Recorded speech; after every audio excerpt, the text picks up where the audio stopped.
আমাদের অনেকের এই মানসিকতা আছে, অন্যের প্রাইভেট বিষয় নিয়ে কখনো আপনি নাক গলাতে পারবেন না, কারো প্রাইভেসিতে আপনি ইন্টারফেয়ার করবেন না, কারো প্রাইভেট স্পেসে আপনি ইন্টারফেয়ার করবেন না। এটা খুব বাজে একটা স্বভাব, এটা ইসলাম হারাম করে দিয়েছে।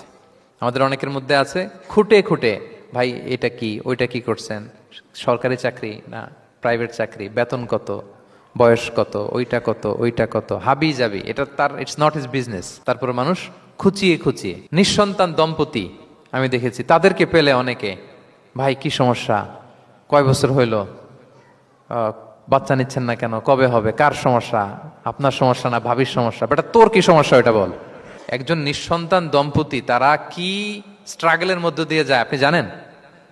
এটা তার জন্য পরীক্ষা। ওই পরীক্ষার মধ্যে আপনি খুঁচিয়ে খুঁচিয়ে, মানে সে kind of his a gynaecologist, treatment দিচ্ছে, ভাই কি হয়েছে এইটা ওইটা, তাদেরকে বিব্রত করে একটা পরিস্থিতিতে ফেলা, এম্বারাসিং একটা সিচুয়েশনে ফেলা, এটা হারাম। এই ম্যানারগুলো ইসলাম আমাদেরকে ধরে ধরে শেখায় যে এটা তোমার বিজনেস না, তুমি খুঁচিয়ে খুঁচিয়ে মানুষের ব্যক্তিগত বিষয় যেটাতে সে বিব্রত বোধ করে, এগুলো তুমি জিজ্ঞেস করতে পারো না।